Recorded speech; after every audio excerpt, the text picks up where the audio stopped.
Баршаңызға сәлем достар, сіздермен бірге Альмира. Бүгін штрудель тағамның рецептімен бөлісетін боламын. Керекті заттардың мөлшерін описание бөліміне қалдырып кетемін. Ең алдымен жылы суымызға тұзымызды салып араластырып, өте жұмсақ жаймамызды иілеп алатын боламыз. Бізге ет, сәбіз, пияз және картошка керек. Барлығын үлкен кубик ретінде турап шығамыз.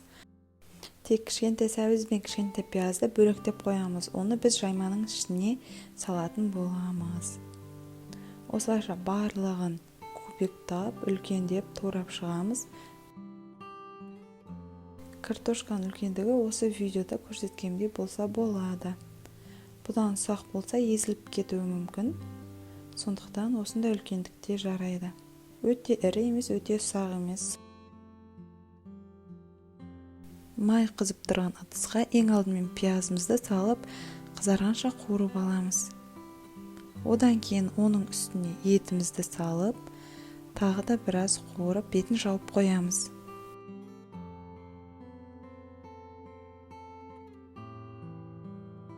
Ет қуырылғанша жайманың ішіне салатын салмамызды дайындаймыз. Пиязымызды кіші 4 бұрыш қып турап, ұсақтап, оның үстіне үккіштен сәбізді өткізіп,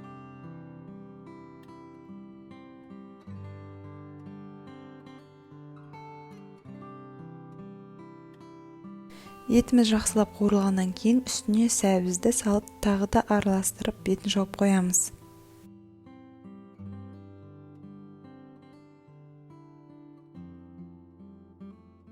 Осыдан соң түрлі дәмдеуіштер, томат, тұз, қара бұрыш сеуіп, өз қалауыңызша дәмдеуіштер қосып, бір ожау су құйып, бетін жауып бұқтырып қоямыз.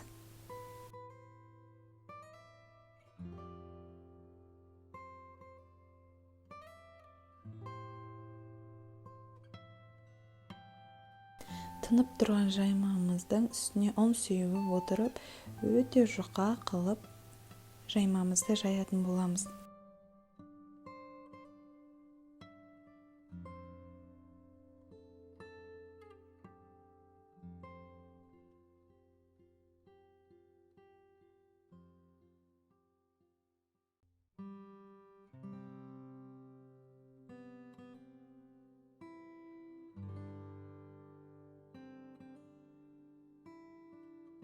Жаймамыз неғұрлым жұқа болған сайын, оның пісуі да соғұрлым тезірек болады.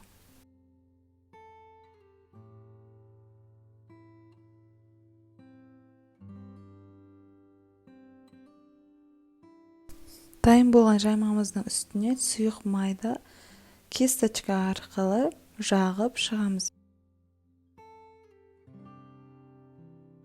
Майды жақ болғаннан кейін дайындап қойған сәбіз бен пияздан жасалған салманы жаймаға себезгілеп ортасына сеуіп шығамыз. Жаймамыз өте қалың болмау үшін оны 2 бөлікке бөліп ораймыз.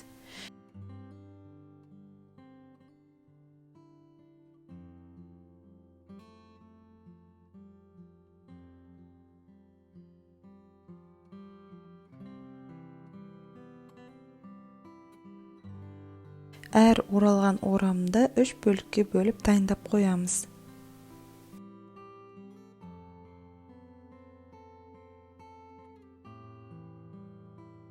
Осылайша бір жаймадан 6 бөлік дайын болады. Жайманы дайындап болғаннан кейін картошканы салып, тағы да 15 минут пықтыратын боламыз.